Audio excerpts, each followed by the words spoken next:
¿Cómo andan? Hola chicos, ¿cómo están? ¿Me escuchan bien ahí?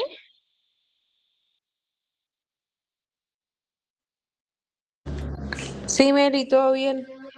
Perfecto. La idea es que hagan las preguntas que tienen por el chat, así, porque acá el parlante no anda, pero ustedes me pueden escuchar bien.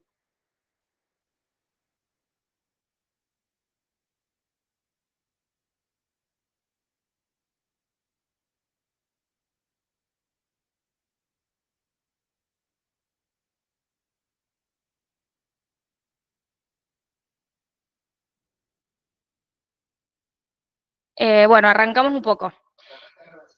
Sí, ya la abrí.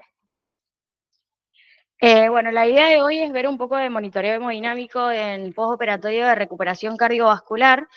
No vamos a hablar mucho. Ahí está.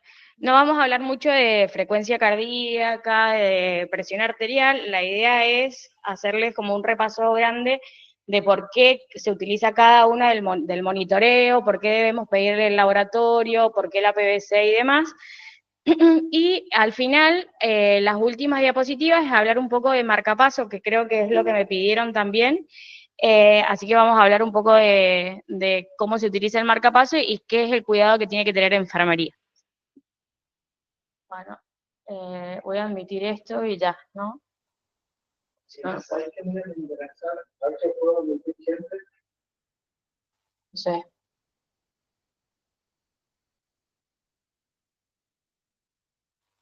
¿Te vas a enlazar o no? Vamos a ver si podemos poner como... Bueno, listo. Ahí admito y ya. Bueno, ahí arrancamos. El monitoreo hemodinámico, ¿qué es lo que nos permite tener en cuenta? Determinar más que nada las alteraciones circulatorias, reconocimiento el temprano aparición de la hipoxia tisular y de la prevención de las lesiones orgánicas en el postquirúrgico de una cirugía cardiovascular, ya sea por la preservación del suministro de oxígeno a los tejidos. Tenemos dos tipos de monitoreo, puede ser un monitoreo invasivo o monitoreo no invasivo, que eso dependiendo cuánta invasión tiene el paciente o qué dispositivo estamos usando para el monitoreo. Y dentro del monitoreo, o sea, los objetivos que tenemos es identificar las alteraciones cardiocirculatorias en el postquirúrgico, evaluar las intervenciones terapéuticas que hace el médico y ustedes con respecto al paciente, evaluar es tiempo real, es fácil, se puede aplicar una terapia efectiva de acuerdo al monitoreo que ustedes están haciendo durante el postoperatorio en cirugía cardiovascular, es fácil de hacer, es barato y es en tiempo real. Creo que eso es lo primordial que tienen que tener en cuenta. ¿Qué otro es importante? Tener conocimiento de la anatomía, o sea, del paciente previo a la cirugía, la fisiología propuesta, porque el paciente puede tener previo a la cirugía una fisiología cardiovascular y uno cuando corrige la cirugía, o sea, el defecto anatómico, le propone otra fisiología. Muchas veces la fisiología que nosotros proponemos acá en este hospital es una fisiología normal, porque son cirugías de baja e intermedia complejidad. Hay otras cirugías cardiovasculares que es otra fisiología propuesta, por ejemplo, un ventrículo, o sea, un solo ventrículo para mezclar ambas sangres, entonces, dependiendo del estadio de la cirugía, es la fisiología que uno le propone al paciente. Sí, eso es muy importante que ustedes tengan en cuenta, porque de acuerdo a eso van a saber cuánto debe saturar, cuál es la frecuencia cardíaca, son un montón de cosas que hay que tener en cuenta en ese paciente. ¿Qué otro muy importante? Antecedentes clínicos no cardiovasculares del paciente, eh, porque como que me queda abajo el micro. Eh, Antecedentes clínicos no cardiovasculares que ustedes tengan que tener en cuenta para el cuidado del paciente, las drogas utilizadas durante la anestesia, es decir, si usamos muchos dinotrópicos, sedantes y demás, que eso también les sirve a ustedes como a ustedes y al médico más que nada, que es una información de ida y vuelta. Y lo más importante es detalles de la corrección de la cirugía, o sea, qué se le hizo, o sea, el tiempo de bomba, si fue una bomba corta, una bomba larga, que a medida que vayan recuperando más pacientes cardiovasculares van a tomar sentido, ¿qué tiene que ver que la bomba sea corta, sea larga? Es muy importante para la recuperación cardiovascular. A menos tiempo de bomba, más fácil y menos probabilidad o porcentaje de complicaciones puede llegar a tener el paciente. ¿sí? Es como les explicaba la enfermera la vez pasada, es decir, la bomba extracorpórea, o sea, exagüe el paciente, genera mucha inflamación en el torrente sanguíneo. Entonces, mientras menos bomba, menos está expuesto el paciente, la sangre fuera de su sistema, entonces eso es muy importante, ¿sí? Ver si tuvimos alguna complicación durante la cirugía, si sangró o no sangró, si hizo falta pasar hemoderivados o no, y apenas llega el paciente, evaluar el estado clínico del paciente, hemodinámicamente cómo está, y si es posible hacer un ecocardio apenas llega el postquirúrgico o intraquirúrgico, muchas veces lo hacemos, para ver si el defecto está bien corregido, es muy importante. Porque muchas veces las complicaciones que podemos tener o la inestabilidad hemodinámica que tiene el paciente en el postquirúrgico puede deberse a que el defecto no fue corregido totalmente, ¿sí? Entonces, por eso es tan importante saber cada una de las cosas que tenemos presentes. Monitoreo de rutina, que esto es lo que hacen ustedes, siempre tenemos que tener al paciente con un monitoreo multiparamétrico, es decir, que el paciente tiene que tener un examen clínico, que se lo hacen ustedes con su hoja de control del paciente en la unidad de cuidados intensivos, y el control clínico que lo hace el médico. Como le explicaba la enfermera anterior, son casi 5 personas que atienden al paciente en el postquirúrgico cardiovascular, uno está en la cabecera, el médico da las indicaciones, uno administra las drogas, el otro es ayuda y demás, entonces y el kinesiólogo si el paciente está ventilado o no. ¿Por qué es importante? Porque hay que ver el estado de conciencia del paciente, si viene extubado o ventilado, si hay necesidades sedantes, qué frecuencia respiratoria tiene, si respira bien, no respira bien, si está haciendo apneas o no, qué frecuencia cardíaca, es muy importante el número que tiene de frecuencia cardíaca y es muy importante saber el ritmo. Por eso es muy importante cuando yo o cualquier recuperador llega y dice, monitorícenlo rápido, porque muchas veces en el traspaso de un monitor a otro, uno tiene que saber qué frecuencia cardíaca tiene y muy importante qué ritmo cardíaco tiene, porque eso también nos puede llevar a inestabilidad hemodinámica del paciente. Si presenta edemas en total o edemas periférico, por lo general los pacientes postquirúrgicos de cirugía cardiovascular no tienen tanto edema periférico. Periférico se refiere a todo el cuerpo, no de la cintura escapular para abajo, sino generalizado. Y qué temperatura tiene, es muy importante, si son neonatos, tenerlos normotérmicos, o sea, ni hipertérmicos, ni bajo, o sea, ni hipotérmicos, sino normotérmicos, o sea, 35,5, 36,5, muy importante. Y lo importante de la temperatura es si es central o periférica. Sabemos que la temperatura central tiene 2 grados más que la periférica, entonces es muy importante saber esta diferencia, y a nosotros nos sirve más como recuperadores la central, por lo menos en las primeras 24 horas, y ya les explico por qué cuando veamos temperatura. El electrocardiograma, que es lo primordial que hablé recién, la presión arterial invasiva. Por lo general siempre se recomienda tener la invasiva y la no invasiva, pero nos guiamos mucho por si la presión invasiva, es decir, por la vía arterial, el paciente tiene una muy buena curva, es real. O sea, si vamos a decir, no, bueno, la verdad que la curva no es tan fidedigna, bueno, tomamos la no invasiva, pero si tiene una buena curva, ya les voy a explicar cuando veamos presión arterial, es muy importante, ¿sí? Creerle a la presión que tiene el paciente ahí. La PVC, que ya mucho no la utilizamos, pero para algunas cirugías nos hace falta, la saturación de oxígeno, la capnografía si el paciente está ventilado, temperatura, la diuresis, la radiografía de tórax, el ecocardio, el medio interno, que es muy importante, el ácido láctico y la saturación venosa central. El electrocardiograma, como le dije recién, es de rutina, o es como que es el ABC de la cirugía cardiovascular. El paciente llega, lo conectamos al monitor, está estable hemodinámicamente, lo acondicionamos entero, y después sigue todo lo que le debemos hacer al paciente. En orden de prioridades, uno dice, siempre va al laboratorio primero, después la radiografía de tórax, que eso es indiferente hasta que llegue el radiólogo, y al mismo tiempo tenemos que ir haciendo un electrocardiograma. El electrocardiograma se tiene que hacer siempre, siempre, siempre con todas las derivaciones puestas, de 1, de 2, de 3, y todas las derivaciones precordiales. Importantísimo. ¿Por qué? Porque no solamente nosotros tenemos que guiarnos por el número que tiene el paciente, sino que esto nos permite determinar si el paciente tiene arritmia, ¿sí? Porque muchas veces el paciente tiene una taquicardia 160 y es una taquicardia supraventricular que va a tener onda P, pero hay que tratarla porque si esto se sostiene en el tiempo, en un miocardio que está recién salido de una bomba extracorpórea, que yo siempre digo sale como atontado, un aumento de la frecuencia cardíaca hace que disminuya, o sea, que aumente el consumo de oxígeno. Entonces uno tiene que tratar de ver qué cosas va a ir manejando para tratar de bajar esa frecuencia cardíaca a lo que más se pueda.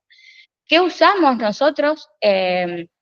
O sea, ¿qué nos ayuda a ver? Es si tiene alteraciones isquémicas, es decir, que justo cuando se reperfundió ese miocardio, pues se reperfunden las coronarias, se reperfunde todo el miocardio cuando se sale de bomba extracorpórea, pueden haber infartos, o sea, pueden haber un ST que transitoriamente es normal hasta que se terminan, nosotros en el quirófano lo vemos, en el electrocardiograma, cuando se reperfunde el miocardio puede salir con una arritmia, y nosotros hacemos medicación y muchas veces si la coronaria queda con aire, puede haber como un ST, como si fuese un infarto, pero una vez que se llena la coronaria de sangre, es decir, que la manguera se llenó completamente de sangre y empieza a perfundir bien, debe desaparecer ese ST, ¿sí? Entonces es muy importante hacer el electrocardiograma y ver por lo menos ese D2 largo que nosotros decimos, bueno, está sinusal, por lo menos, ¿sí? Que es lo más importante.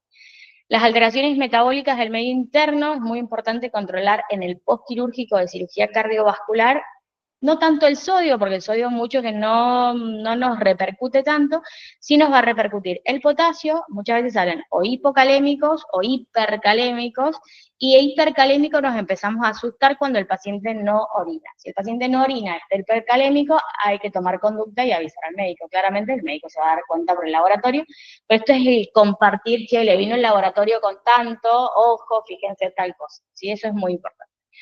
Y otro que nos importa mucho en la recuperación cardiovascular no solamente es el potasio, sino el calcio. El calcio y el magnesio son primordiales para que tenga una estabilidad la membrana. ¿Qué es la membrana?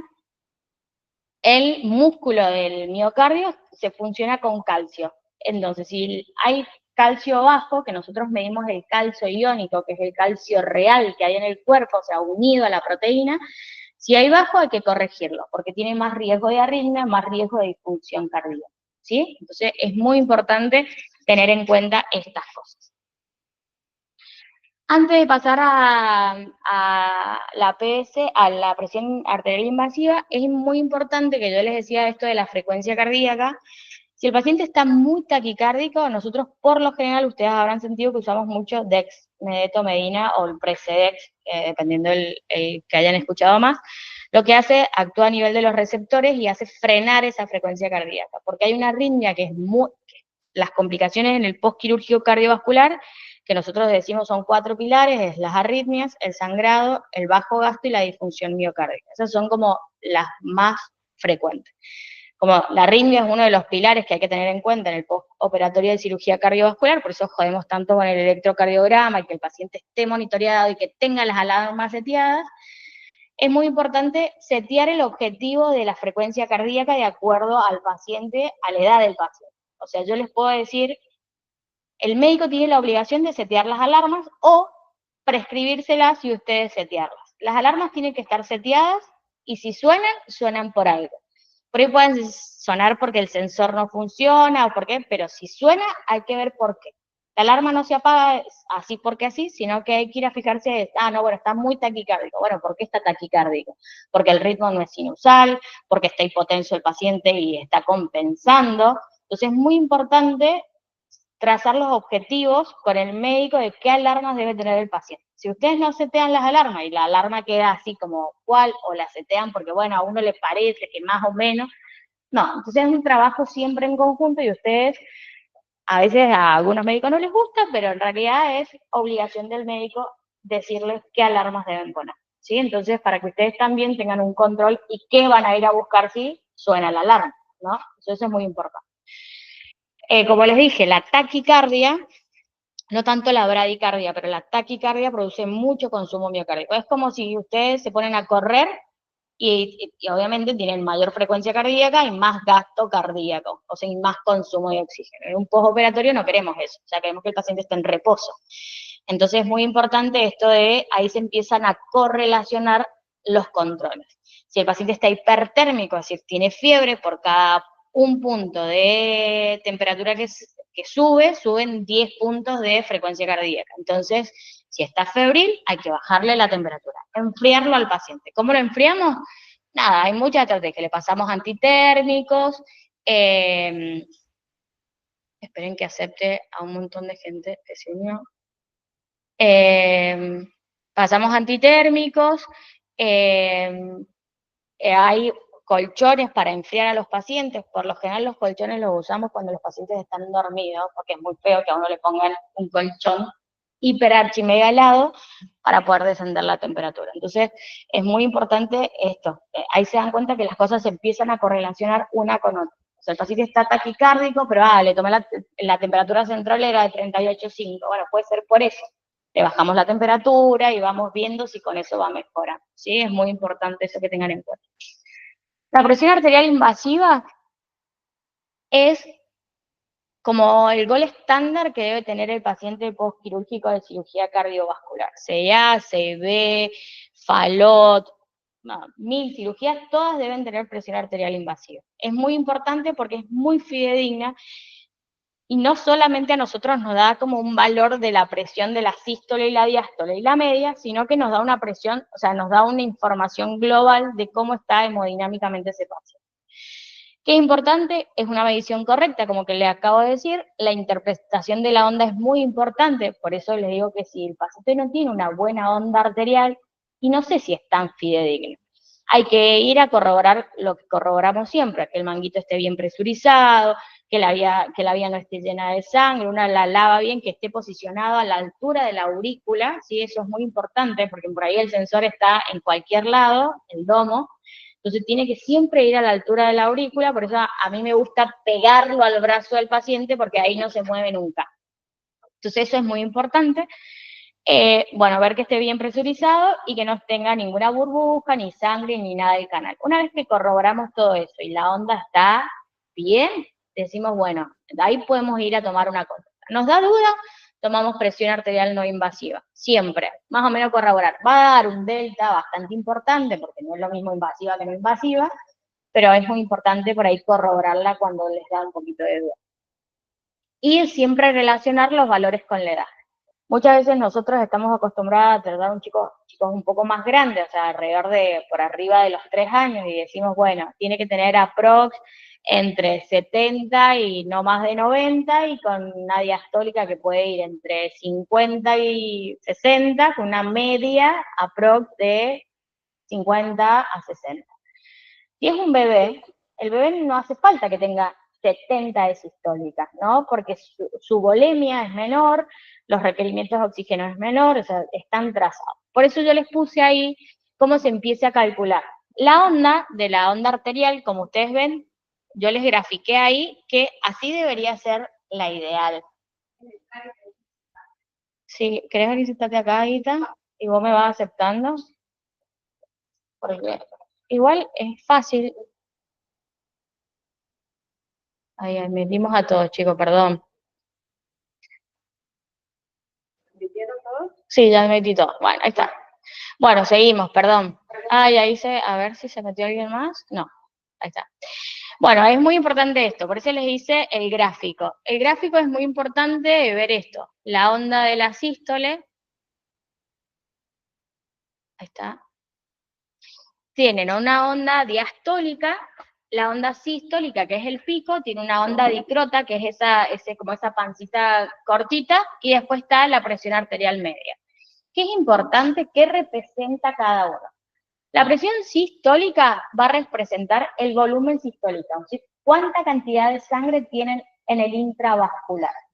¿Cómo se saca? Se calcula 80 más, entre paréntesis, edad por 2, y la hipotensión es 70 más la edad por 2. Eso es como, para que ustedes tengan un estándar, en los pacientes mayores a 1 año se puede calcular así de rápido. A este paciente tiene que tener, si está hipotenso, 70 menos de esto. Entonces ahí ustedes dicen, está hipotenso. Deberíamos programar las alarmas, vuelvo a insistir, ¿qué objetivo de TEAD querés como médico, no? O sea, yo quiero que este paciente, por esta edad y por esto, va a tener, no sé, en un neonato, yo estoy recuperando un bebé de 6 meses, que tenga 60 de sistólica, listo, sobra. ¿Por qué? Porque es un neonato, porque tiene menos volumen sistólico, o sea, no va a tener 90 de sistólico. Y si tiene, porque es hipertenso. ¿Y porque está hipertenso? Quiere buscar fórmula. ¿Sí? Entonces es muy importante. ¿Qué representa la diástole? Que yo siempre me canso de decir que a mí me gustan todos los números de la presión arterial, porque la diástole, o sea, tienen la sístole, la diástole es el número que le sigue, representa la resistencia vascular sistémica. ¿Qué es la resistencia vascular sistémica? Es cuánta resistencia tiene ese ventrículo izquierdo para eyectar la sangre. Muchas veces los pacientes en el postquirúrgico de cirugía cardiovascular, como está exagüe, se produce vasoplejía. ¿Qué es vasoplejía? O sea, las resistencias vasculares sistémicas de nuestro cuerpo, todas las que están por debajo del corazón, están bajas. Están los pacientes vasodilatados, están calientes, o por ahí están fríos, pero ustedes tienen una sístole muy buena, pero la diástole, no sé, tiene una sístole de, les doy un ejemplo, un niño de 5 años, tiene una sístole de 85, 90, 90 sería lo ideal, pero tiene diástoles de 40, 45, y no termina de compensar. Ahí nosotros decimos, no, el paciente está vasopléjico, que nos deben haber escuchado, que muchas veces decimos esto en voz alta, el paciente está vasopléjico. ¿Qué es vasopléjico esto? Que sus resistencias vasculares periféricas no están funcionando, entonces tenemos que, o sí funcionan, pero son bajitas, o sea, el número ideal esto es muy de médicos, pero el número son arriba de 1200 se mide, o sea, milisegundos. Así se unen las resistencias vasculares sistémicas. Si yo le pongo un monitoreo hemodinámico invasivo, tiene menos de 500, listo, le tengo que poner vasoconstrictores. Por eso a veces ustedes nos escuchan que usamos noradrenalina. ¿Sí? ¿Que eso para qué es? Para aumentar las resistencias vasculares periféricas. Al aumentar la resistencia vascular, porque hay vasoconstricción, aumenta el flujo sanguíneo al corazón y aumenta el volumen minuto. ¿Sí? Aumenta el volumen sistólico o el gasto cardíaco que siempre nos escuchan decir. Y el paciente le mejora la TA. Eso al margen de, pues, porque le falta volumen, porque está sangrando y hay que pasarle hemoderivados, pero eso representa la diástole, ¿sí? La resistencia vascular y sistémica del paciente. Y la media es un promedio de ambas dos, o sea, entre la resistencia vascular y sistémica y el gasto cardíaco. La media, ¿qué quiere decir media? Que es muy importante en los pacientes, es la presión mínima que necesita el organismo para perfundirse adecuadamente. Cómo se perfunde el riñón, cómo se perfunde el hígado, el cerebro y demás. Si uno tiene una media, yo a veces le digo a los chicos, a mí no me importa la sístole, si tiene una media más de 60 ya estoy tranquila. Eso quiere decir que todos los órganos se están perfundiendo igual por sí, ¿sí? Entonces, como les digo, la media no es un valor absoluto como la sístole y la diástole, sino que es un promedio de ambas. Si ustedes, yo les digo, el gasto cardíaco está determinado por la frecuencia cardíaca, es una fórmula que ya después se las voy a enseñar, pero el gasto cardíaco es igual a la frecuencia cardíaca, que ahí escuchen, por el volumen sistólico. El volumen sistólico después va a necesitar de muchas cosas, de que el miocardio se contraiga correctamente, con qué fuerza se va a contraer ese miocardio, y obviamente nos va a depender el volumen sistólico. Pero si ustedes ven la relación, el gasto cardíaco, es decir, cuánto volumen va a inyectar ese corazón, va a depender de su frecuencia cardíaca, por eso las arritmias y la taquicardia es muy importante tenerla en cuenta, y el volumen sistólico, ¿por qué es importante? Porque si yo tengo poco volumen sistólico, el paciente ¿cómo va a responder? Aumentando la frecuencia cardíaca, para tratar de sostener ese volumen, este gasto cardíaco que yo le tengo que proponer al paciente. Si la frecuencia cardíaca está muy baja, el volumen sistólico va a ser bajo. Entonces, hay frecuencias cardíacas, por eso cada niño tiene su valor ideal, ¿sí? Es muy importante saber eso, ¿sí?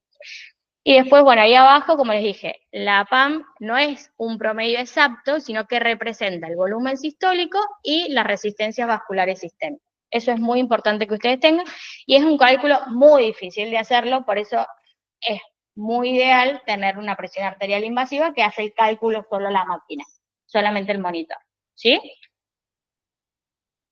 La presión venosa central, mucho ya no la usamos, pero en algunas cirugías que puede haber disfunción del lado derecho del corazón, de la aurícula y del ventrículo derecho, nos sirve mucho, ¿sí? O para correlacionar con la hipotensión y demás. ¿Cómo se mide? Se mide con el catéter venoso central, igual, se pone el domo a uno de los lumen, por lo general el proximal, si no me estoy equivocando. Se coloca el domo, también a la altura de la aurícula el domo, se presuriza igual y se puede medir. ¿Cómo se puede medir? Se puede medir de forma intermitente, es decir, cierro, mido todo el sistema, nos da tal número. O en algunas cirugías cardiovasculares, pero son de mayor complejidad, se puede medir continua. Es decir, cómo medimos la TA. ¿Qué es lo ideal? ¿Sí? Uno no es lo mismo tener una foto del monitor en este instante, sino ver toda la película, que uno puede tomar con mayor información mejores decisiones. ¿Sí? ¿Cuál es el valor normal? Va entre 6 y 15. ¿Cuándo decimos que es? Cuando es menor a 6, puede decir que el paciente puede faltarle un poco de volumen, puede ser que, ¿cómo se llama? Tengamos baja saturación, o sea, hay cosas que pueden modificar ese valor. Mayor a 15, eso sí nos da más información. ¿Qué nos da más información? Es decir, que ese ventrículo, esa aurícula está como a presión, que no tiene para dónde escapar. ¿Por dónde escapa la sangre que llega a la aurícula y al ventrículo derecho? O sea, llega a la aurícula, pasa al ventrículo, va a la arteria pulmonar. Si hay hipertensión pulmonar o ese ventrículo derecho está rígido, la traducción va a ser que tenga más sangre la aurícula derecha, o sea, todo para atrás, entonces por ende nos va a dar un valor muy alto, ¿sí? Si eso está vacío, el valor va a dar bajo, ¿sí? Entonces eso es muy importante. Es muy importante, como les dije, ver la posición del catéter, dónde está el traductor, y es lo mismo que la presión arterial invasiva, analizar la onda, porque por ahí la onda es una onda que no está midiendo correctamente, porque se tapó el catéter, porque el catéter disfunciona, porque no está puesto, tiene que estar puesto en la entrada de la aurícula derecha. Así que es muy importante siempre analizar la onda, que bueno, eso lo tiene que analizar el médico, ¿no? Las alteraciones, como le dije, elevada, ¿qué dices? Compliance del ventrículo derecho, baja compliance. Es decir, que el ventrículo derecho está rígido, no se puede relajar, o sea, no se puede distender, no puede ser una diástole necesaria, entonces hay tanta presión adentro que si vos pones un sensor, decís, bueno, pero este ventrículo no se está relajando. ¿Por qué no se relaja? Porque es un ventrículo que está hipertrófico, porque es un ventrículo que está disfuncionando, porque tenés aumento en la presión de la arteria pulmonar y ese ventrículo no puede vaciarse porque tiene una resistencia que se le opone al vaciar. Las enfermedades de la válvula tricuspidia, porque hay aumento del flujo, el shunt de izquierda a derecha, es decir, porque tenés más flujo en el ventrículo derecho, o sea, de izquierda a derecha. Pasa más volumen sanguíneo de la izquierda, que hay mayor presión, a la derecha, entonces ese ventrículo derecho está recibiendo la sangre que viene de todo el sistema, o sea, que vuelve al corazón, más la sangre que debería pasar directamente a la aorta, que se devuelve un poco al ventrículo derecho. Aumento del volumen intravascular, de que el paciente esté sobrecargado de fluido, o sea, nosotros lo expandimos, y no hacía falta tanto volumen, o sea, necesita más inotrópicos para que ese corazón funcione mejor, por eso siempre en los cardiovasculares no expandimos, ni en los cardiovasculares ni en algunos pacientes que ponen los shocks sépticos, que ustedes ven más en los shocks. Hay muchos pacientes que son respondedores a volumen, que creo que esto ya lo hemos charlado en alguna de las clases, y hay pacientes que no son respondedores a volumen. ¿Cómo hacemos? Nosotros le pasamos fluidos entre 2 a 5 mililitros kilo en los cardiópatas. En los otros se pasa como se pasa habitualmente, a 20 mililitros kilo en los shots. A no ser que el médico te diga, ojo, porque tiene una patología de base que Nosotros expandimos. Y la onda, la BPP, que es una variabilidad de pulso, que el valor es menor a 10, lo normal, mayor a 10, tenemos que decir que al paciente le falta volumen, uno le expande y si ese número, que era mayor a 10, bajó a menor a 10, decimos, bueno, este paciente es respondedor a volumen y le podemos seguir pasando un poco más de volumen. Si ese número lo expandimos 2 veces y no se mueve, no es respondedor a volumen. No necesita volumen, necesita drogas vasoactivas que mejoren la contractilidad de ese corazón y de esa presión arterial. Y por eso ahí volvemos a analizar qué inotrópico le hace falta al paciente. ¿Tiene una sístole alta o media o normal? O las diástoles son bajas y ahí empezamos a jugar qué drogas le ponemos al paciente. Si adrenalina, noradrenalina o ambas en combinación. ¿Sí? El taponamiento cardíaco es muy importante en los pacientes postquirúrgicos cardiovasculares que tienen drenajes pericárdicos o mediastinales, no pericárdicos, mediastinales, o pleurales muchas veces cuando se abre la pleura. El paciente, el drenaje debe estar permeable. Si el drenaje no está permeable o no oscila por lo menos, porque a veces el paciente no sangra y buenísimo, pero por lo menos debe oscilar. Cuando no oscila y decimos, está hipotenso, le pasamos volumen, le pasamos droga, le pasamos volumen, le pasamos droga y no mejora. Y ojo, che, no vino nada por el drenaje hace 1 hora o 2 horas. Por eso el drenaje se debe controlar cada 1 hora. Y el paciente está hipotenso y no responde al volumen, no responde y le hacemos un eco, le hacemos una radiografía, lo que tengamos a mano, uno tiene que sospechar siempre el taponamiento cardíaco. Y la PVC, ¿cómo nos va a dar? Alta. ¿Por qué nos va a dar alta? Porque ese ventrículo, o sea, ese miocardio global en realidad, porque no va a ser el ventrículo derecho nomás, sino todo, pero la PVC nos va a dar alta. ¿Por qué? Porque pasa lo mismo, el ventrículo no se puede relajar, el corazón no se puede llenar porque hay sangre afuera del corazón, o sea, en el pericardio, que lo que hace es evitar que ese ventrículo, ese corazón global, se relaje para poder llenarse y eyectar adecuadamente la sangre, ¿sí? La taquiarritmia también y la hipertensión pulmonar por lo mismo que le decía. Cuando hay aumento en la presión de la arteria pulmonar, la hipertensión pulmonar, el ventrículo derecho no puede eyectar la sangre, entonces vamos a tener una PVCA, ¿sí? Y reducida, como le decía, el volumen intravascular disminuido, es decir, que el paciente necesite fluidos, o una inadecuada precarga, que es exactamente lo mismo, con otras palabras. La oximetría de pulso es la suturometría. Las pacientes que son biventriculares, es decir, que tienen una fisiología normal propuesta, debe saturar normal, arriba de 92, arriba de 93. El paciente que es una patología, como vieron en las primeras clases, cuando es una patología o una fisiología propuesta que va a mezclar sangre, o sea, cianótico, la saturometría ahí hay que consensuarla con el médico, porque el paciente no va a saturar 100% y de hecho hay patologías o cirugías cardiovasculares que no queremos que sature 100%, porque el flujo, en vez de irse a lo sistémico, es decir, irse a la aorta, pero eso depende de presiones, ya más engorroso, que eso hay que explicarlo de vivo, la sangre se va todo al pulmón y el paciente se queda sin flujo sistémico. Entonces tenemos que volver para el otro, y es como una balanza. Entonces por eso es muy importante determinar si el paciente tiene una fisiología propuesta, o sea, si es biventricular, listo, todos nos quedamos tranquilos, nadie piensa en nada, el paciente tiene que saturar normal.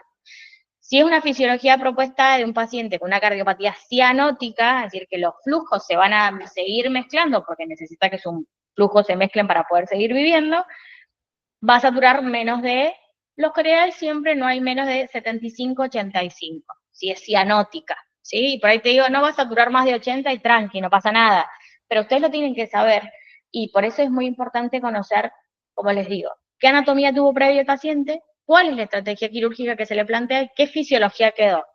¿Quedó biventricular? Listo, chicos, o sea, todo como cualquier paciente normal. Pero si no es una fisiología y es una fisiología univentricular, ya es otra cosa. ¿Sí? Para todo, en realidad, para todo el monitoreo hemodinámico es diferente. ¿Sí?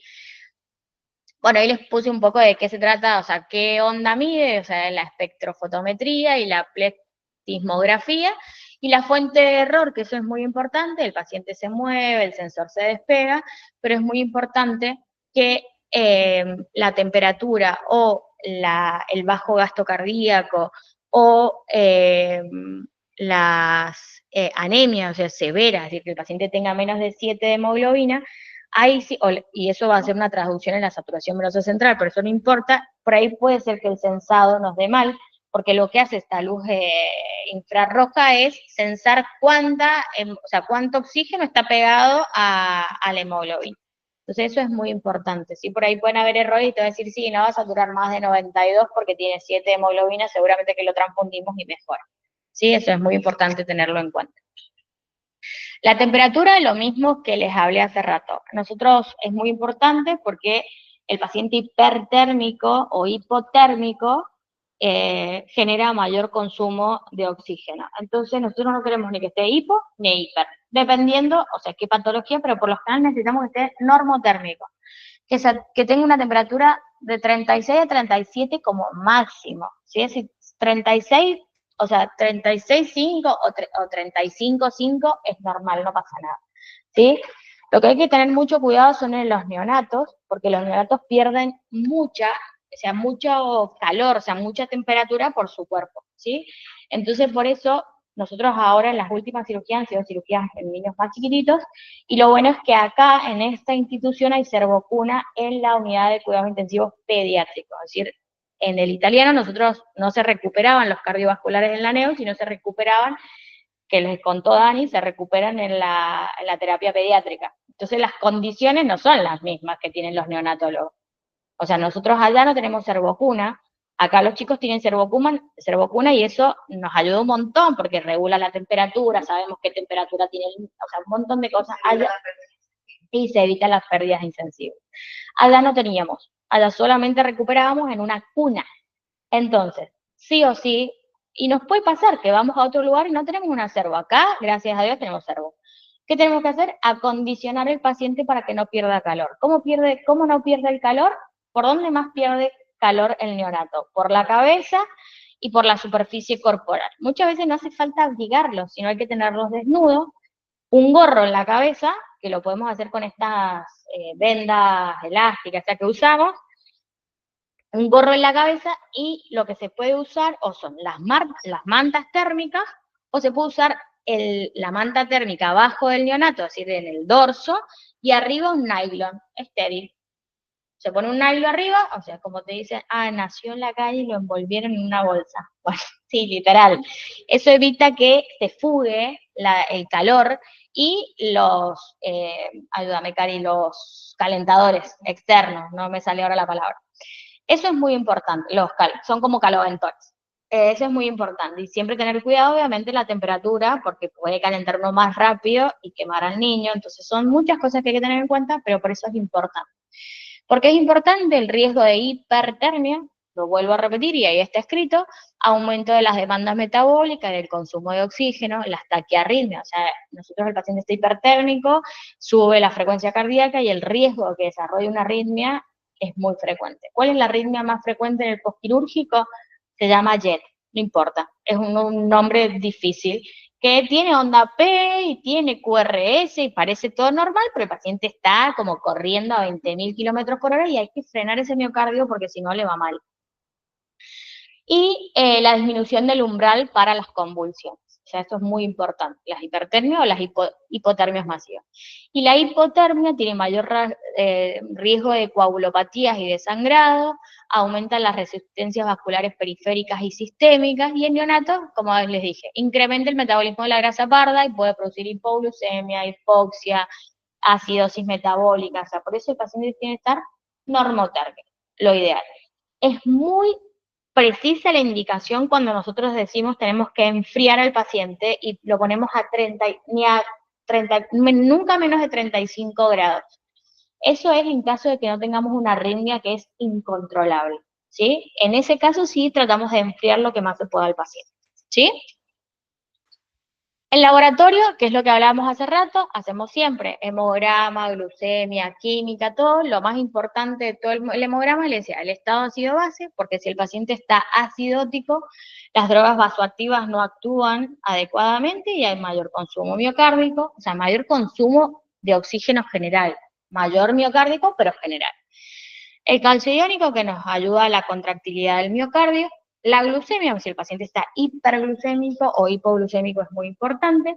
El magnesio, como les dije hace rato, el sodio y el potasio. Del sodio y el potasio, lo más importante es el potasio. El hematocrito, porque si nosotros tenemos un paciente anémico y sangrando y teniendo 7 hemoglobinas, y no hay cuore ni organismo que alcance para poder transportar ese oxígeno y llevar oxígeno a los diferentes tejidos, entonces tiene que tener una hemoglobina óptima, ¿sí? ¿Qué es óptima? Si es un paciente biventricular, tiene que tener arriba de 7. En el postquirúrgico cardiovascular, si el paciente entró con 12 de hemoglobina y yo lo tengo con 8 de hemoglobina, eso ya tiene criterio de transfusión, ¿sí? Si es muy rápido el descenso, por eso quiere decir que está sangrando por algún lado y hay que ir a corregir. Si tiene 8 transitorios en los días transcurridos del postquirúrgico, no se lo corrijo, pero lo aporto con hierro para poder mejorar esa hemoglobina. En los pacientes cianóticos, menos de 9 hay que transfundir. O sea, los que tienen fisiología univentricular y mezcla de sangre, hay que transfundirlos antes. O sea, con una hemoglobina ya de 9 hay que transfundirlos, ¿sí? En los cardios se transfunde no a 10 por kilo, que ustedes deben haber escuchado, sino por ahí les pasamos un poco menos de volumen, por lo mismo que hablamos hace rato.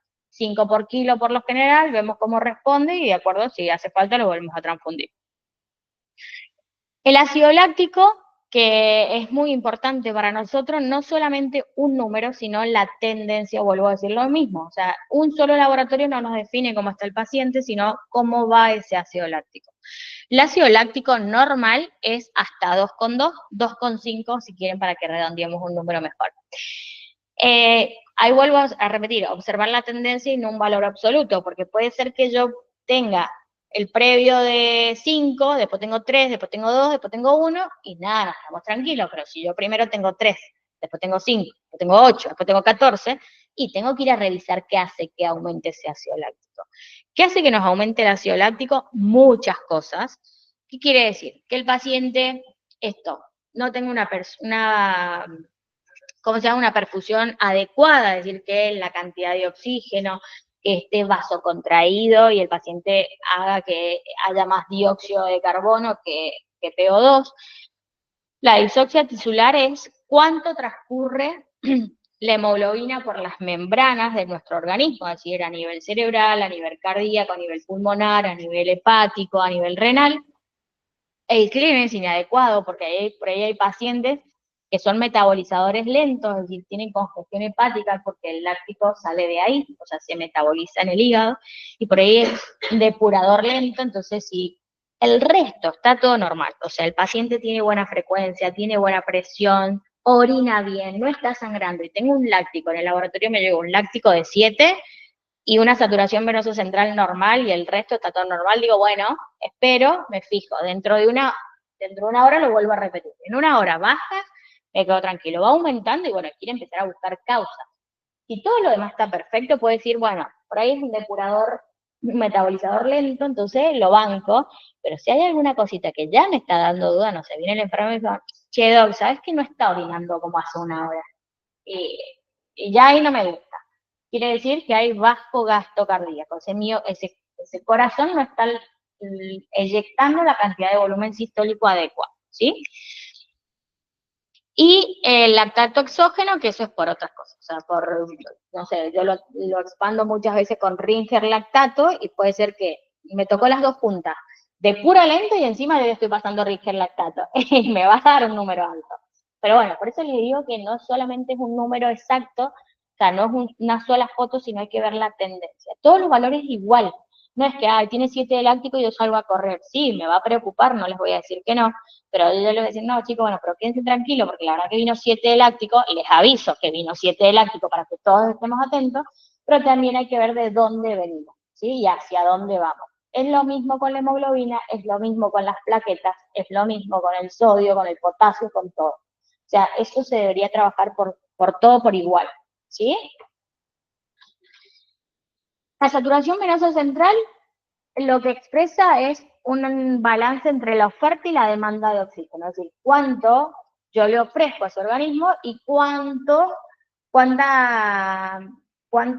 extracción de oxígeno tiene el organismo. ¿Sí? Eso es un balance, es un equilibrio. ¿Cómo se mide la saturación venosa central? O sea, ¿de dónde se saca para medirla? O sea, se manda al laboratorio del catéter venoso central, ¿sí? Hay muchas cosas que nos pueden dar desbalance, es decir, baja hemoglobina, el gasto cardíaco que está aumentado, que el paciente esté hipertérmico, muchas cosas pueden dar la saturación venosa central baja. Como dije ahí, los determinantes de la saturación venosa central es el gasto cardíaco, la concentración de hemoglobina, si el paciente está anémico o no, o sea, hay que transfundirlo, el consumo de oxígeno, o sea, que el paciente esté hipertérmico, o el paciente yo necesito que le digo, che, este chico la verdad que tuvo una bomba muy larga, está inestable hemodinámica, tiene que estar dormido.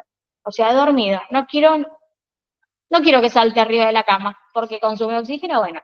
Entonces son todas estas cosas que hay que ir y venir con el médico. O sea, che, ¿cómo querés? ¿Que lo tenga despierto o lo tenga dormido? Si está intubado, ¿no? Si un chico que viene despierto, por lo general muy, muy baja la frecuencia que tenga complicaciones, pero puede tenerlo, no deja de ser un postquirúrgico cardiovascular. Y la saturación de oxígeno, si el paciente está hipóxico, es decir, porque tiene al nivel pulmonar otro problema, nos va a dar la saturación venosa central baja. Ahí les puse un grafiquito lo normal es que sea mayor a 30. Nosotros hacemos un delta que represente ese número 30, ¿no? Porque 30, ¿qué? 30 no viene el número de la saturación venosa central. El número normal de la saturación venosa central es el número que viene del laboratorio, tiene que ser arriba de 65 o 70, ¿sí? ¿Cuál es el delta que sacamos nosotros de esta saturación venosa central para decir que puede ser menor o mayor a 30? Es que nosotros sacamos un gas. Ven que yo siempre les digo, che, hagan un par de gases, o un gas arterial y un gas venoso, nos sirve para esto. Yo le resto la saturación venosa, la saturación arterial, de cuánto vino, 98, 80, 30, no sé, lo que venga, arterial, y le resto el venoso. Si yo hago esa resta, el delta, es decir, el valor diferencial, me tiene que dar mayor a 30. Si da 28, chicos, no pasa nada, pero tiene que dar mayor a 30. ¿Eso qué quiere decir? Que el paciente tiene un gasto cardíaco adecuado. O sea, yo tengo, no sé, el paciente tiene saturación de 95 y un láctico, todo se relaciona para que ustedes me entiendan. O sea, yo no miro solamente la saturación, miro todo, pero si ustedes tienen un láctico, pónganle de 3,5 o 4 y una saturación de 95 y una saturación arterial, estamos hablando, y una saturación venosa central de 70, les va a dar mayor a 30. Es decir, que quiere decir que ese gasto cardíaco, o sea, lo que está inyectando el paciente, le está alcanzando a todo su organismo para la demanda de oxígeno. Es decir, está supliendo su demanda de oxígeno. ¿Sí? Entonces, ese es lo que yo les ahí puse. O sea, la saturación arterial, la saturación de oxígeno, menos la saturación venosa central. El mayor a 30, está, bueno, ahí ese gráfico, que es mayor a 30, que dice disfunción ventricular, esto es más complejo, pero quédense con ya les voy a borrar ese cosa.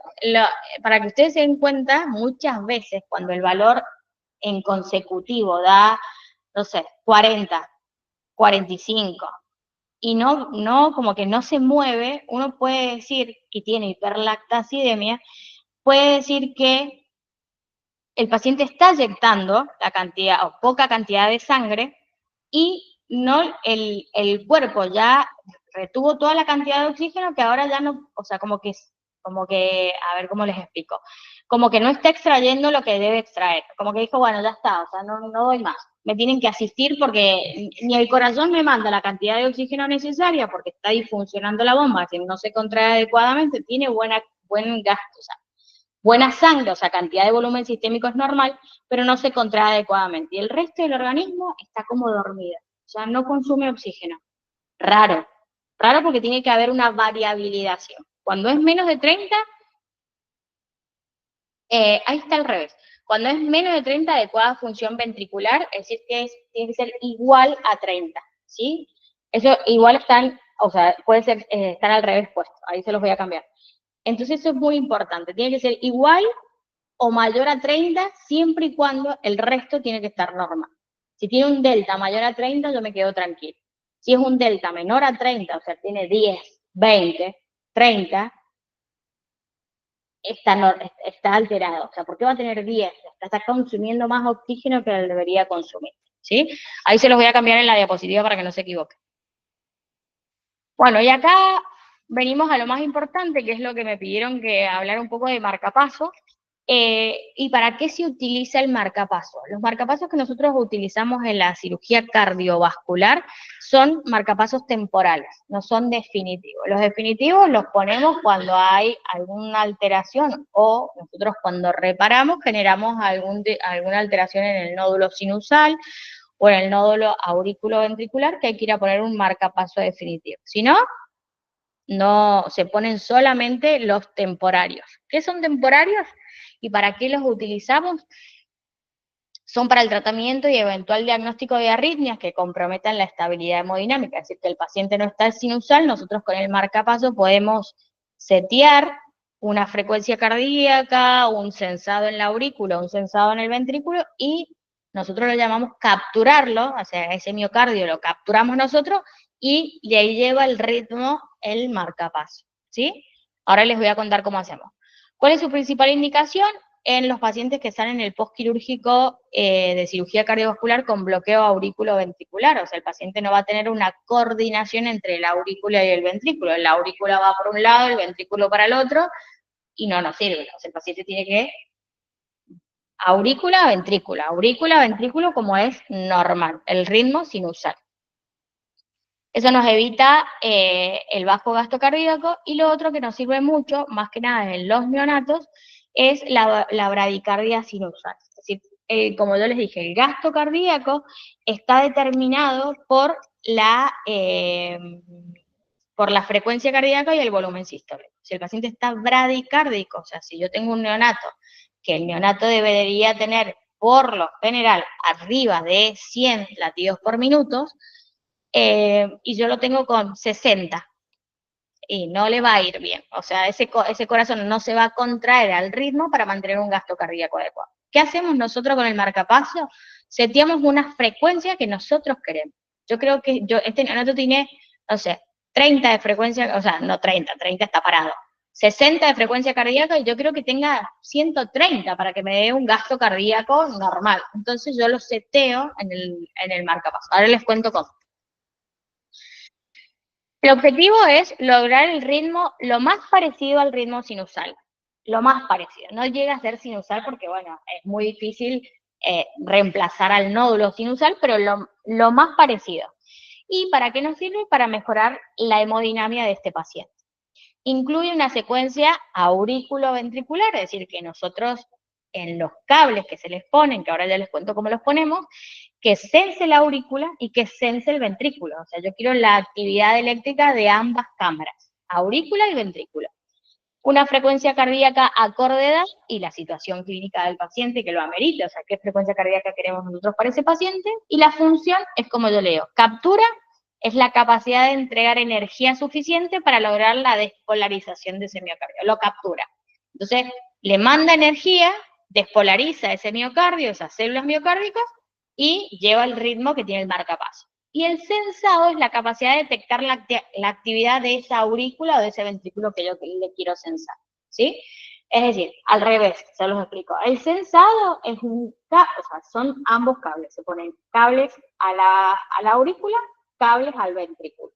Y por default y por regla general, los cables auriculares van a la derecha y los cables ventriculares van a la izquierda. Todo el mundo sabe, y es una nomenclatura como universal, que todos los cables auriculares deben ir a la derecha y todos los cables ventriculares, todos, son 4 chotas, porque están tontos, van a la izquierda, ¿sí? Para que ustedes no se confundan, porque cuando nosotros vamos a conectar el marcapaso, dice A de aurícula, B de ventrículo, entonces no podemos conectar el cable del ventrículo a la aurícula, porque está mal, ¿sí? Entonces el sensado va a sensar qué actividad tiene esa aurícula. Actividad del nódulo sinusal, un bloqueo auriculoventricular, va a actividad, a ver cómo se contrae. La captura va a ser que cuando yo le sense algunos valores, cuando yo le setee algunos valores al marcapaso, lo va a capturar. Es decir, yo no quiero que trabajes más a tu ritmo, quiero que trabajes a mi ritmo de este marcapaso que yo te estoy poniendo. Entonces, lo captura y va al ritmo de que yo le puse en el marcapaso. ¿Sí? Este es el famoso marcapaso, nosotros tenemos uno muy parecido. Arriba tenemos, como les dije, a donde dice 1 en celeste, dice que dice pace y sense, o sea, es el sensado y el paseado. La captura y el sensado, para que entiendan. Arriba dice aurícula y ventrículo. Donde dice la A, ven que abajo hay 2 letritas muy chiquititas, no sé si yo con acá. ¿Ven el cursor? Sí.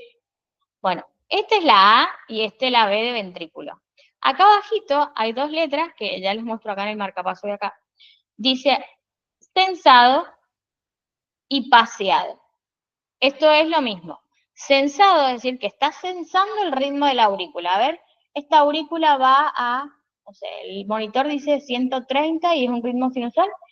Solamente yo le voy a setear acá, ahí les voy a explicar qué. Les voy a setear la frecuencia cardíaca que yo quiero que solamente la sense, no la capture. Pero cuando la frecuencia cardíaca del paciente bajó menos de 80, lo va a capturar, es decir, lo va a pasear. Va a agarrar el comando el marcapaso.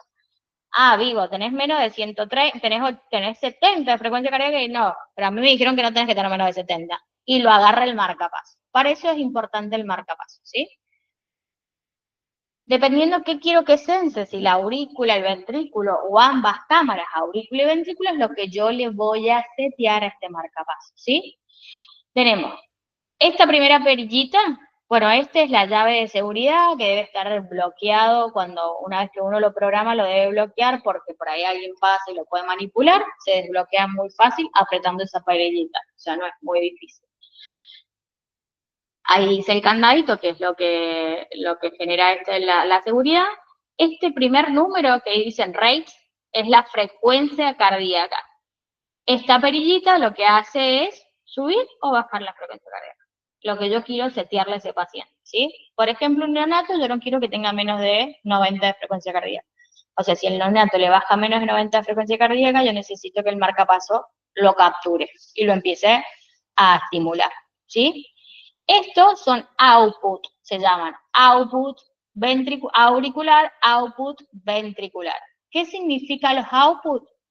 Muy difícil, pero para que ustedes entiendan, esto es, si yo acá le pongo 0 y acá le pongo 10, el output es la cantidad de energía que va a liberar para ir a capturar esa aurícula. A menos es más sensible, a más es menos sensible. Es al revés. Si uno dice, bueno, porque es más, tiene que ser más sensible. No, si tiene menos números, tiene que tener más sensibilidad.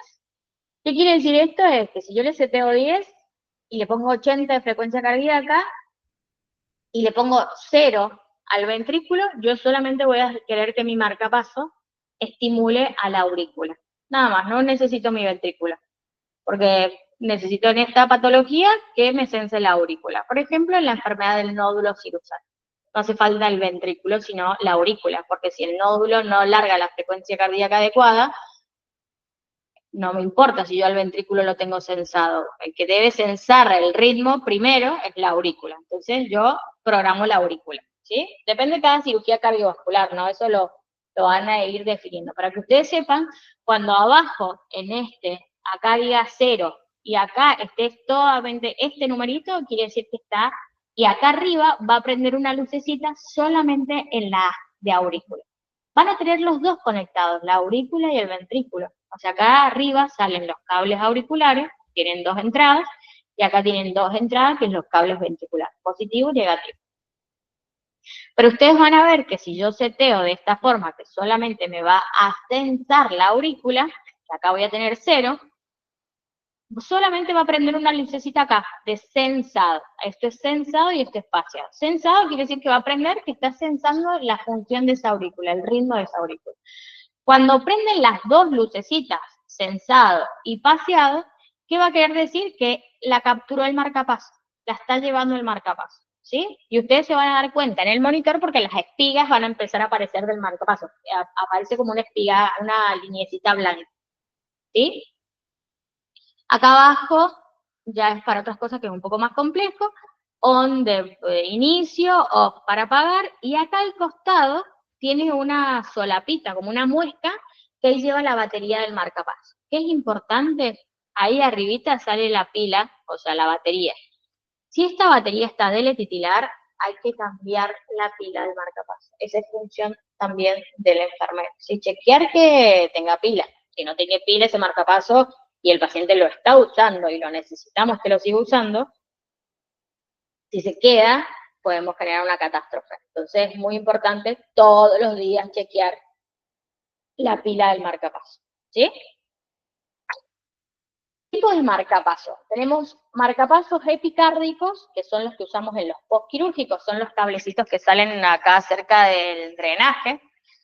Acá ponen solamente los cables ventriculares, quiero decirle que para mí es un escocer, pero no importa, lo ideal y siempre en la bibliografía y en la literatura siempre se ponen los 2 pares de cables, auriculares y ventriculares. Yo por ahí jodo y en algunas cirugías tenemos que poner sí o sí aurículo ventricular porque nos sirve para lo más importante es para el gasto cardíaco. Si el paciente tiene bajo gasto cardíaco porque está bradicárdico, porque la frecuencia cardíaca no le alcanza, no sirve el marcapaso. O sea, su corazón pasa a ser el marcapaso, ¿sí? Los cables endocárdicos son aquellos que se utilizan más que nada en los adultos, en los pediátricos poco se usan, se ponen por vía acceso venoso central, por vía femoral o por vía yugular, dependiendo el técnico, y se pasan cables de marcapaso hasta la aurícula y hasta el ventrículo, y el sensado se lo pasa, es en las urgencias, más que nada se usa eso, y se usa más en los adultos, y los esofágicos raramente los usamos en la pediatría. Todo ahí les puse el tipo, qué generador, nada, como muy específico eso, pero no hace falta que ustedes lo sepan. Marcapasos temporales, como les digo, cables auriculares por default van a la derecha y cables ventriculares por default van a la izquierda. Siempre, siempre, siempre, siempre, a no ser que el cirujano se le haya cruzado un coágulo y le diga, ay, me parece que me equivoqué, y para eso nos sirve la radiografía de tórax para ver cómo salen los cables y a dónde están colocados, ¿sí? Los marcapasos transcutáneos, que eso también existen, se utilizan en la reanimación, son muy dolorosos, pero muchas veces, si no queda otra, se ponen, ¿sí? Son dos parches, positivo y negativo, parecido al DEA, muy parecido, pero son parches de marcapaso, ¿sí? Volvemos a repetir lo mismo. Sensado cuando la actividad eléctrica de una cámara cardíaca es correctamente detectada por el marcapaso. Detecta la función de esa cámara, de esa aurícula. No lo captura, no lo pasea, no le hace nada, solamente está sensando cómo trabaja esa aurícula. Estimula cuando el marcapaso envía el pulso eléctrico, es decir, que va a mandar energía para que estimule esa aurícula cuando yo quiera.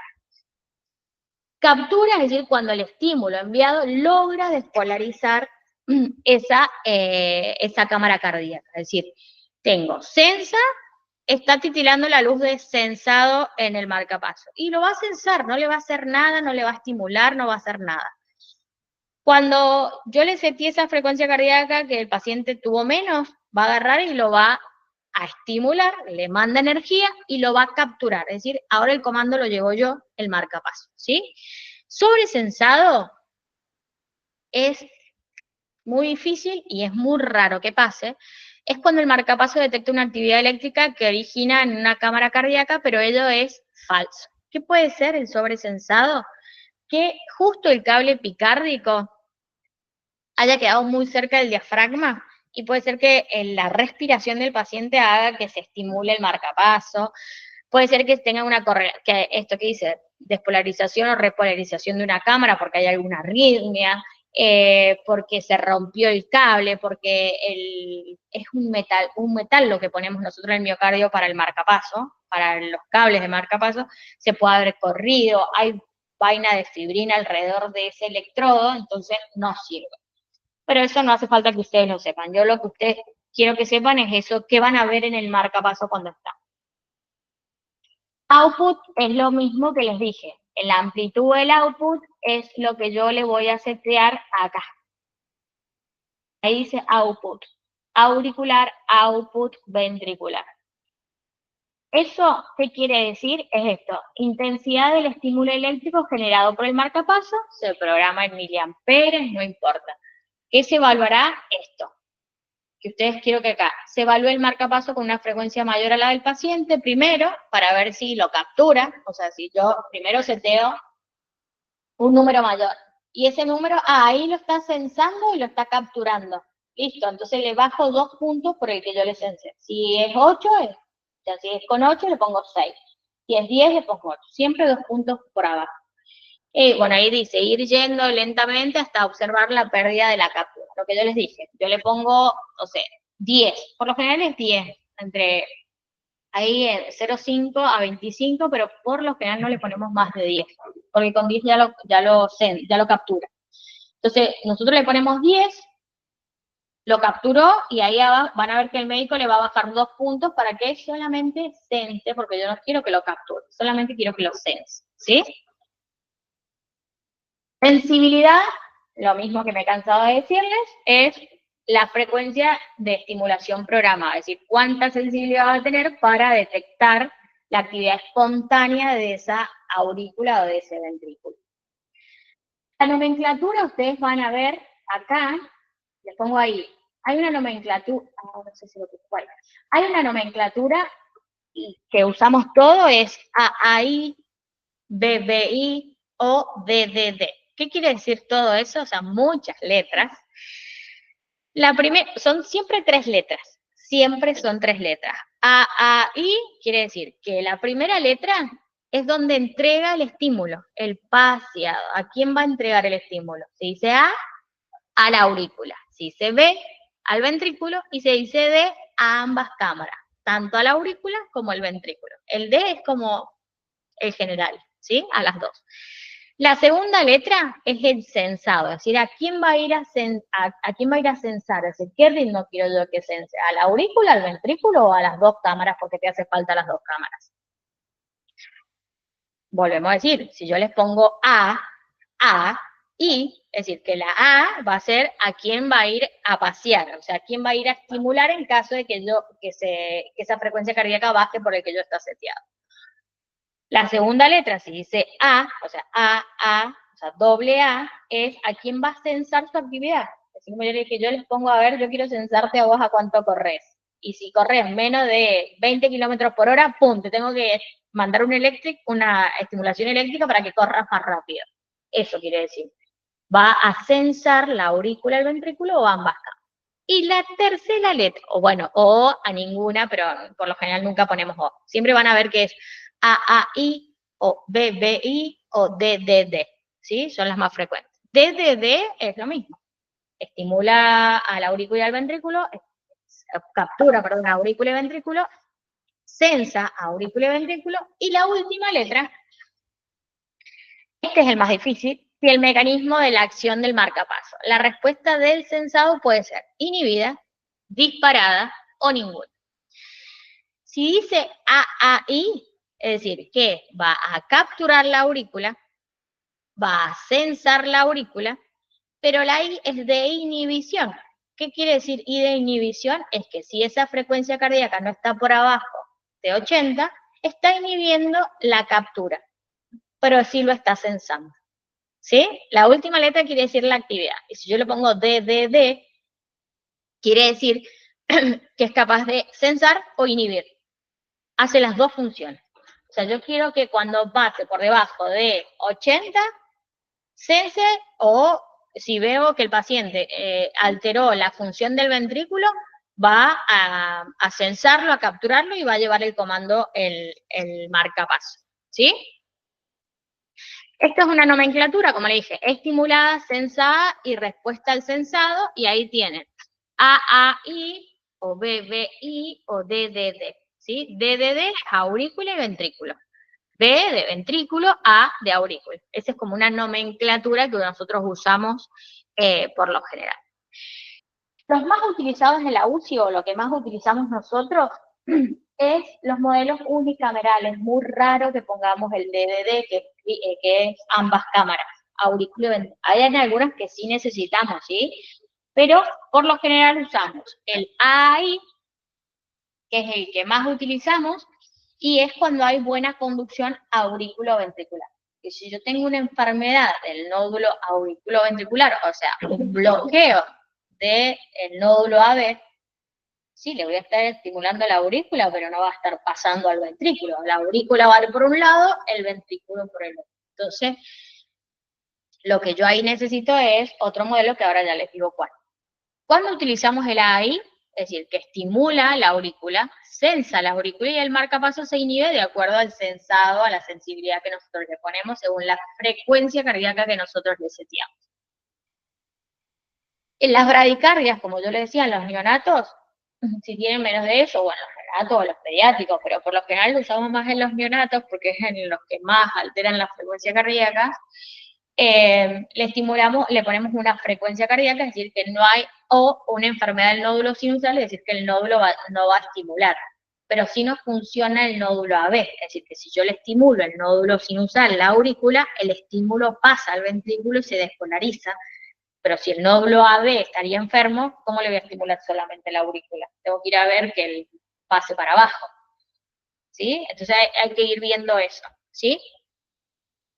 Y no protege de las bradiarritmias por el bloqueo auriculoventricular, ¿sí? Porque el nódulo no pasa el estímulo para abajo. Si está enfermo el nódulo auriculoventricular, el que conecta la aurícula con el ventrículo, no pasa el estímulo, porque no va a encontrar una vía para estimular el ventrículo, ¿sí?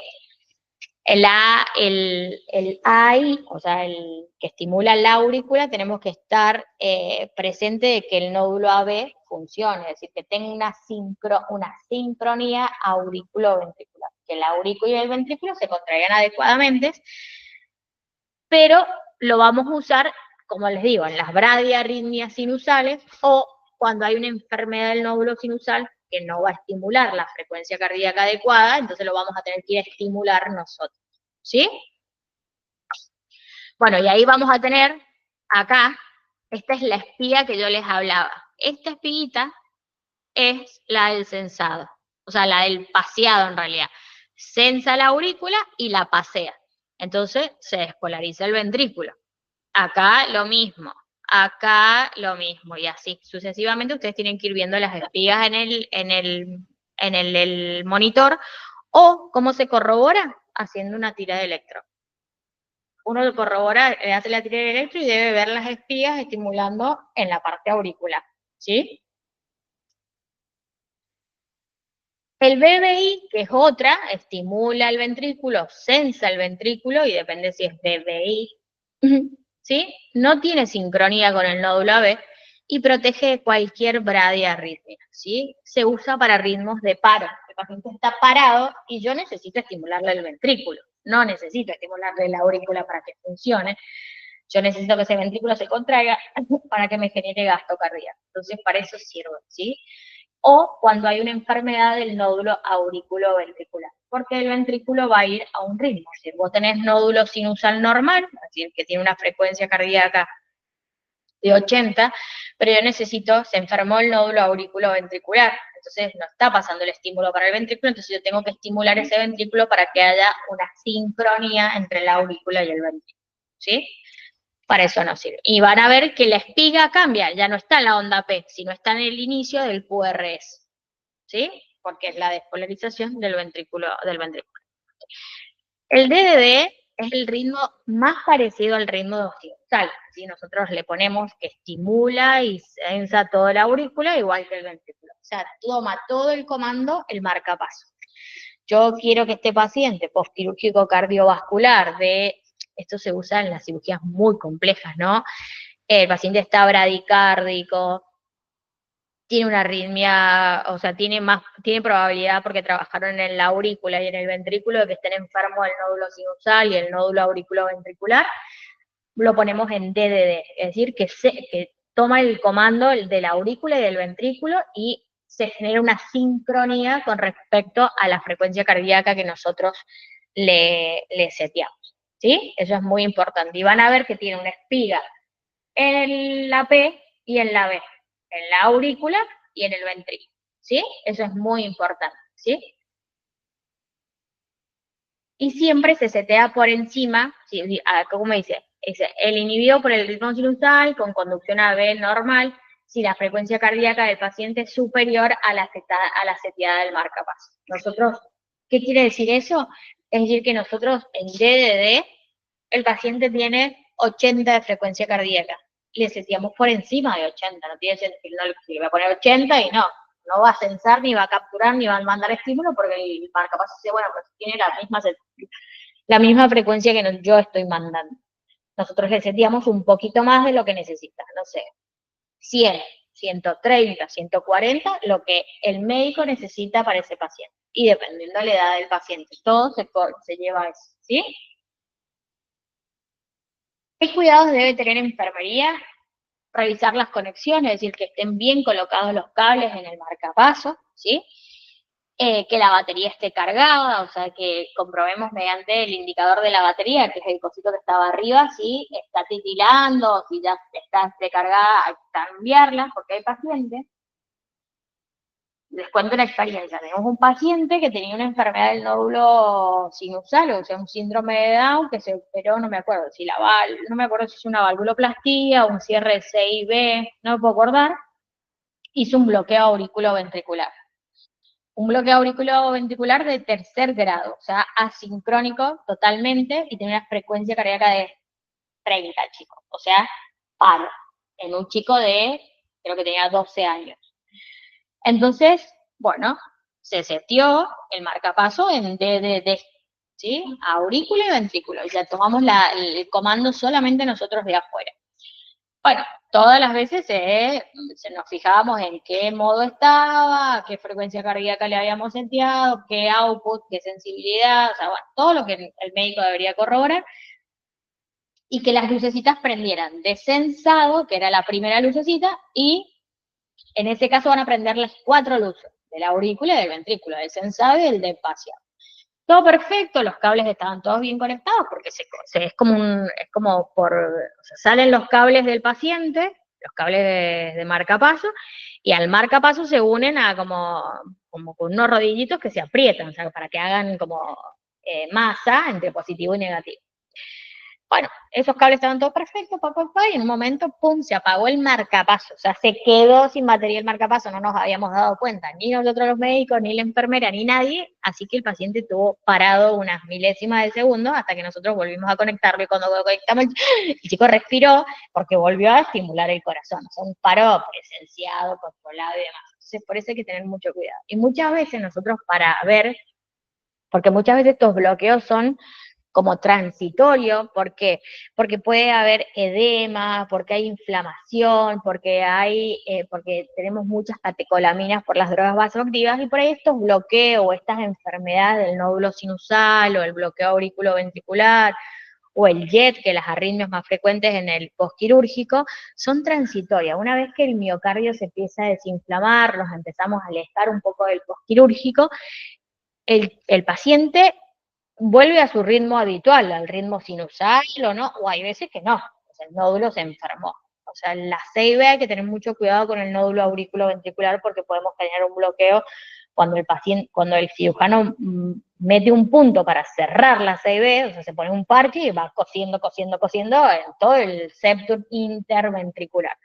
Entonces muchas veces puede darle un punto al nódulo y lo enfermamos, o sea, se quedó con un bloqueo. Entonces ahí sí va a necesitar marcapaso después de que se opera y ahí no vamos a resolver.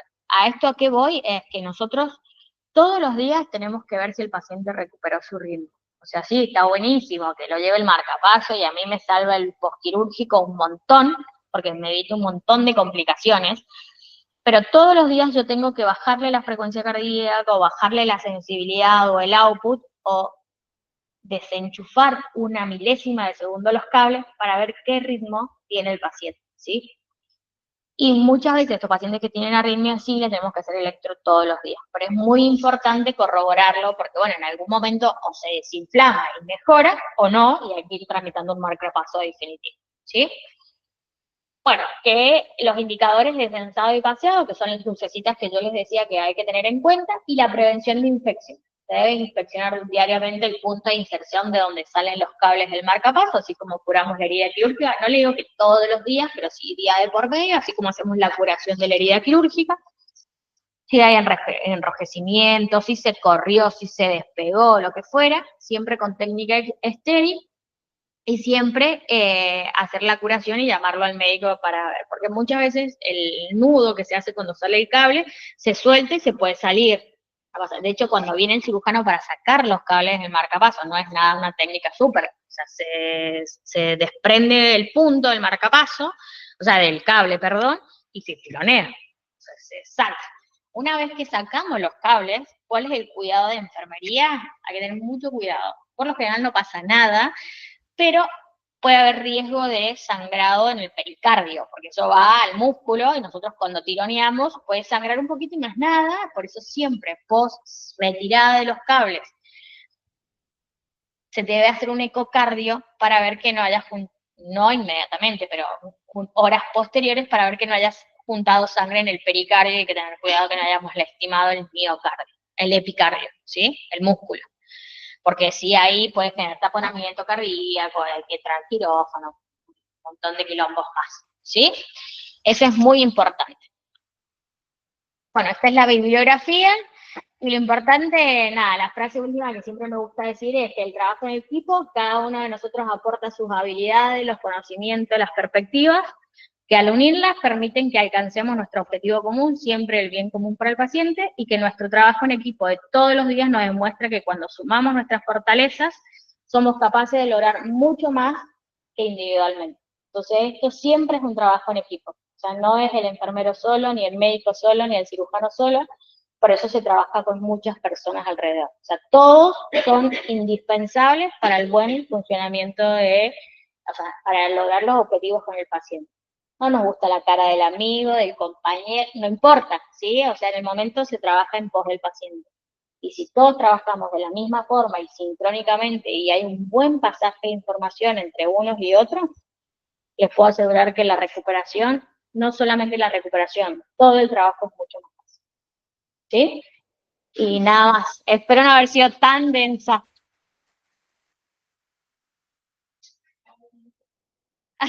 Bueno, después te lo doy. No sé, chicos, si hay alguna pregunta. Ustedes acá, hasta el marcapaso acá, pero ahí les los muestro. Porque...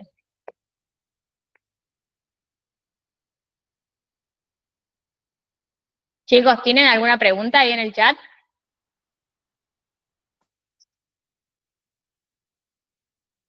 Pueden hablar porque estamos solitas acá y se escucha, ¿eh? Si tienen alguna pregunta.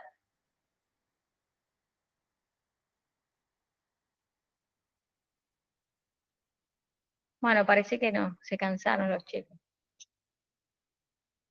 Después, a ver, ahí va. ¿Ustedes, chicas, alguna pregunta, algo? ¿Dudas? Marcapaso es muy difícil. Se puede considerar no sé qué más. Fabi.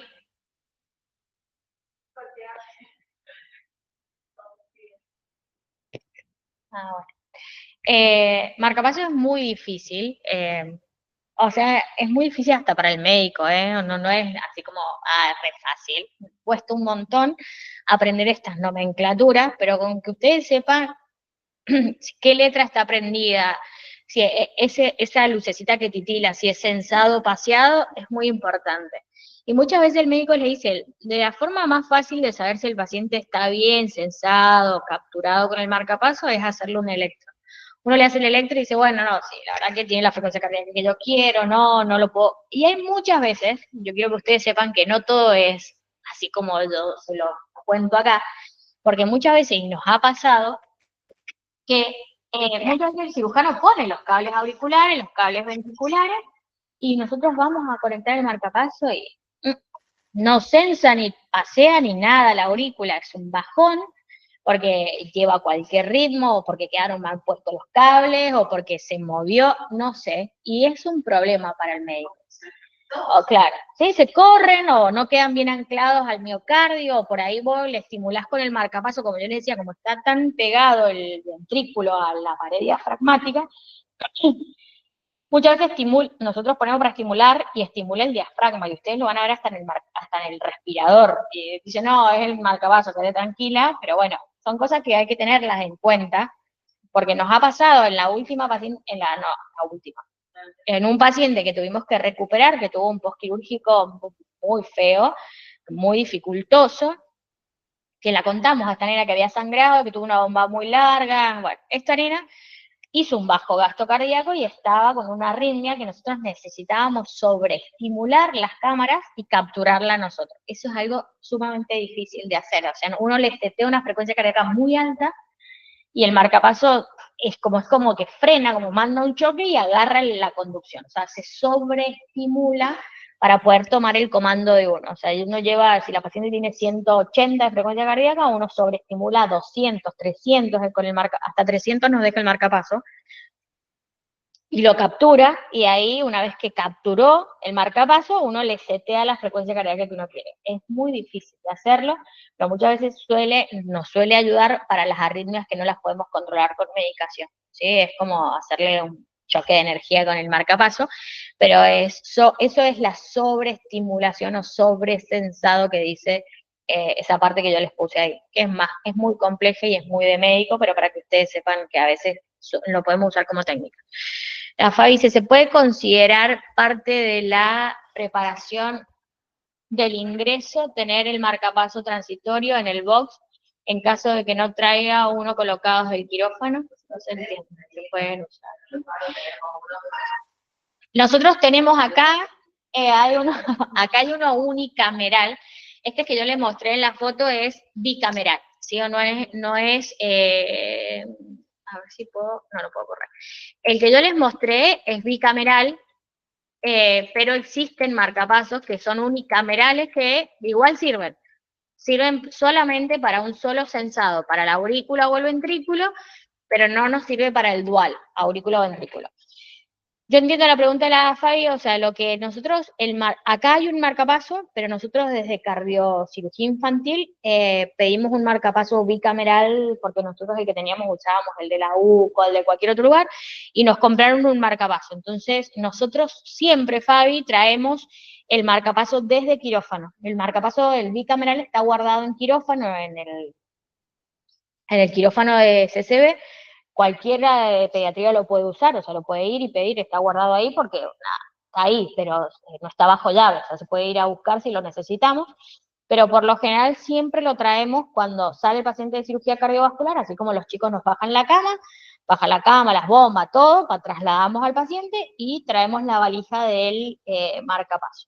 Yo por lo general acá no lo he conectado nunca, o sea, lo hemos conectado solamente en una paciente que no nos sirvió, pero si quieren en las próximas cirugías para que aprender y qué sé yo, lo conecto para que ustedes sepan cómo manejarlo, cómo tocarlo, pero por un entrenamiento de ustedes, ¿sí? Porque acá son cirugías de baja complejidad, por eso por lo general no lo uso, pero en pacientes más complejos se usa por default y se deja prendido y seteado, con menos sensibilidad, más sensibilidad para que lo capture, pero se deja prendido, ¿sí? Por cualquier urgencia es más rápido que conectar los cables, que toda una historia, ¿sí?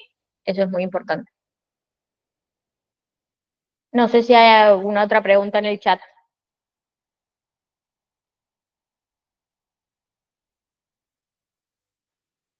Sí, no puede, no sé por qué.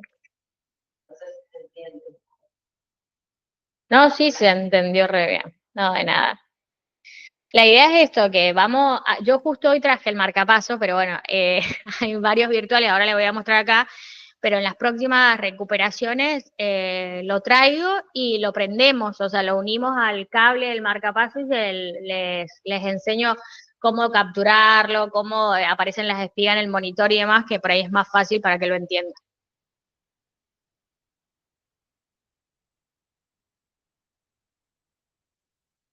Bueno, si no hay más preguntas en el chat y no hay ninguna duda más, terminamos. La semana que viene está la otra charla, yo igual les voy avisando en el grupo para hacerles recordar. Así que muchas gracias por conectarse y por su tiempo y cualquier duda o pregunta que haya surgido de la clase me escriben o escriben en el chat, ahí en el grupo de WhatsApp, así nos vamos sacando porque las dudas de algunos son dudas de otros que no se animan, así que sin miedo me van preguntando, ¿sí?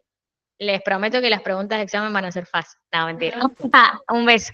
Chao, chao.